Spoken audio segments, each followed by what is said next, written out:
Hi guys, welcome back to my YouTube channel. So today we'll be seeing the important topics of ENT, nose, paranasal sinuses, oral cavity इस unit से, ठीक है. And year के पहले ही मैं video upload कर चुकी हूँ and but this consist of nose, PNS and oral cavity. Pharynx and larynx की कल तक अपलोड हो जाएगी, ठीक है. And I have listed all the important topics in a chapter wise form from ENT Dhingra book, and it is a really good book और this is enough for your MBBS theory exams. जो मैंने अपने topics लिखे हैं बहुत ही systematic way में लिखे हैं. आप अपनी बुक भी अपने पास रख सकते हो, साथ के साथ भी मार्क कर सकते हो, वरना इसकी PPT भी अवेलेबल होगी मेरे टेलीग्राम ग्रुप पे एंड उसका link will be given in the description box. So I'll be starting with first the nose and the paranasal sinuses, and आप इसमें अपनी यूनिवर्सिटी के अकॉर्डिंग भी जो ज़्यादातर आपके कॉलेज में पूछे जाते हैं वो टॉपिक्स भी आप कर लेना. And so chapter number 23 anatomy of nose. इसमें से लेटर वॉल ऑफ नोज़ का डायग्राम इज़ इम्पॉर्टेंट एंड ये आपसे वाइवा प्रैक्टिकल में भी पूछ लेते हैं एंड आप बनाने के लिए भी आ सकता है. फिजियोलॉजी ऑफ नोज चैप्टर 24, इसमें म्यूकोसिलरी मैकेनिज्म है. अब ये क्वेश्चन सारे कॉलेज के लिए इंपॉर्टेंट नहीं है बट मेरी यूनिवर्सिटी में पूछा गया था, so I have listed it. Okay. Chapter number 25 diseases of external nose and the nasal vestibule. तो इसमें से saddle nose and crooked nose ये थोड़े रीड वाले टॉपिक्स हैं. Rhinophyma is very important. Okay. Rhinophyma पे शॉर्ट नोट आ सकता है. Basal cell carcinoma and furuncle again read वाले टॉपिक्स. इस पूरे चैप्टर में से rhinophyma is the most important.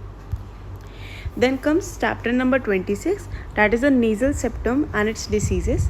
तो इसमें anatomy of the nasal septum, deviated nasal septum, septal haematoma, septal abscess and nasal septum perforation, ये सब हमारी इंपॉर्टेंट है. But most important is deviated nasal septum, जो कि हमारा शॉर्ट केस और हमारा long case, short case long case दोनों हो सकता है. वाइवा प्रैक्टिकल में भी पूछेंगे, ठीक है. थ्योरी एग्जाम्स में भी इस पे क्वेश्चन आ सकता है एंड इसके ये कॉम्प्लिकेशंस है, इन पे भी शॉर्ट नोट या आप पूछ सकते हैं. But most important is deviated nasal septum. Then comes chapter number 27 acute and chronic rhinitis वाला चैप्टर. इसमें एक्यूट राइनाइटिस, क्रॉनिक राइनाइटिस सिर्फ रीड वाले टॉपिक्स हैं but atrophic rhinitis is important. इसकी जो फाइंडिंग्स है वो बहुत पेक्यूलियर है एट्रोफिक राइनाइटिस के लिए एंड दैट इज़ वाई इस पर शॉर्ट नोट आ सकता है एंड आपसे पूछा भी जा सकता है. Again short case long case में atrophic rhinitis can be available. Okay, ये आ सकता है आपका. Then comes chapter number 28 that is the granulomatous diseases of the nose, जिसमें rhinoscleroma, rhinosporidiosis and mucormycosis, these are the read topics. Okay. Rhinosporidiosis इन सब में से, इन तीनों में से सबसे ज़्यादा इंपॉर्टेंट राइनोस्पोरिडियोसिस है. फिर आता हम चैप्टर नंबर 29 पे that is the miscellaneous disorders of the nasal cavity. इसमें foreign body and its removal is important for practical purpose. आपको पता होना चाहिए कि कौन सी फॉरेन बॉडीज़ नोज़ में जा सकती है, बच्चों में कौन सी जाती है, उसका रिमूवल कैसे होना है. सो that is important. Choanal atresia is a read topic, but CSF rhinorrhea and the difference between, sorry, this is my mistake, this is CSF and nasal secretions is very important. इसमें हमारा difference table भी दे रखा है CSF and nasal secretions का, and CSF rhinorrhea is an important topic. Okay. Then comes chapter number 30 allergic rhinitis. पूरा अच्छे से पढ़ना, फुल, ठीक है, पूरा इंपॉर्टेंट है. Chapter number 31 vasomotor rhinitis read कर लो, इतना नहीं पूछा जाना. इसमें बस एक लाइन का डिफरेंस पूछते हैं कि एलर्जिक और वेजोमोटर वाले में फ़र्क क्या है, बट आपको एलर्जिक पता होना चाहिए. Chapter number 32 nasal polyp, very very important. Nose में से तो ये बहुत इंपॉर्टेंट है, ठीक है. इसका सब कुछ, इसमें एंट्रोकोनल, एथमोइडल, दोनों पॉलिप्स के फीचर्स क्या होते हैं, दोनों के डिफरेंसेस क्या है, दोनों का मैनेजमेंट क्या है. जो हमारा फंक्शनल एंडोस्कोपिक साइनस सर्जरी होती है, that is the new modality of the treatment for the polyps, उसके बारे में भी रीड करना, ठीक है. चैप्टर नंबर 33 एपिस्टैक्सिस, पूरा बहुत अच्छे तरीके से करना. पूरा इसमें कैसे पैकिंग के जो स्टेप्स होते हैं एंड कौन से इंस्ट्रूमेंट्स यूज़ होते हैं, क्या क्या चीज़ें, कंसेंट फॉर्म्स, ठीक है. ये सारा प्रैक्टिकल के पर्पज़ के लिए भी बहुत इंपॉर्टेंट है. ये सब प्रैक्टिकल में बोलना होता है, बट थ्योरी पर्पज़ के लिए भी एपिस्टैक्सिस हमारा एज अ केस दिया जा सकता है, एज अ PVQ भी आ सकता है, वेरी इंपॉर्टेंट, ठीक है. तो these 2 chapters are really very very important, chapter 32 and 33.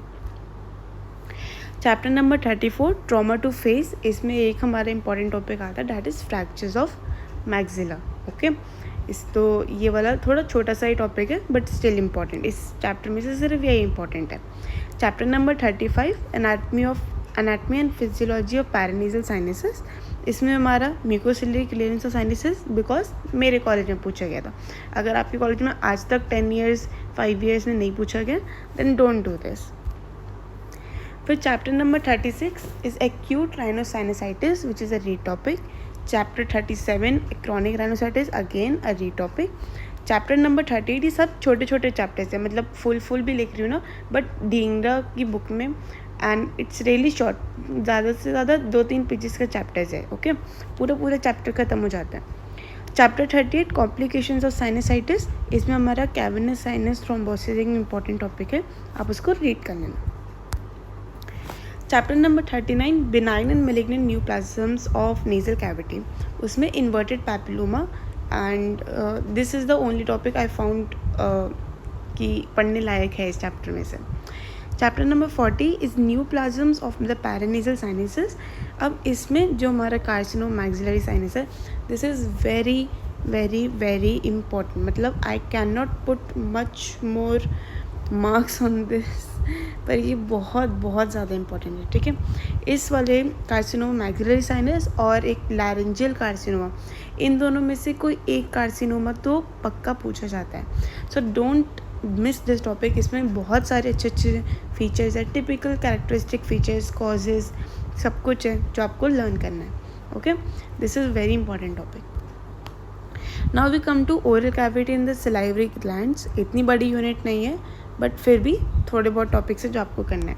तो chapter number 43, 41 and 42 I don't think उसमें कुछ इंपॉर्टेंट था, so I skip those chapters. तो chapter number 43 common disorders of oral cavity, इसमें एप्थस अल्सर्स और submucous fibrosis are important. Submucous fibrosis पे मैंने पहले ही वीडियो अपलोड कर रखी है, and it's an important short note. Okay, chapter number 44 twin tumours of the oral cavity, इसमें हमारे pre malignant लीशंस like leukoplakia and erythroplakia, these are very very very important. मतलब इतने तो मेलिग्नेंसी इंपॉर्टेंट नहीं है, and I have not even included that in my important list cancer of oral cavity. लेकिन जो pre malignant lesions है, these are very important. इन दोनों पे मैंने यूट्यूब वीडियो अपलोड कर रखी है in case you want to see that. But हमारा सबम्यूकस फाइब्रोसिस, एप्थस अल्सर्स, ये short note, and this pre malignant lesions is important, can also come as a short case, leukoplakia. Chapter number 45 non neoplastic disorders of salivary glands, इसमें mumps ही important लगा मुझे.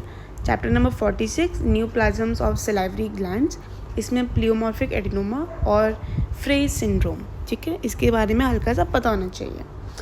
इन overall जो हमारा oral cavity in salivary glands वाली unit है, उसमें इतना कुछ इम्पॉर्टेंट नहीं है except these topic. Okay, so that is all for this. जो हमारा फेरिंग्स एंड लैरिंग्स है उसकी वीडियो मैं जल्दी अपलोड कर दूँगी, एंड ईयर की अपलोड हो चुकी है.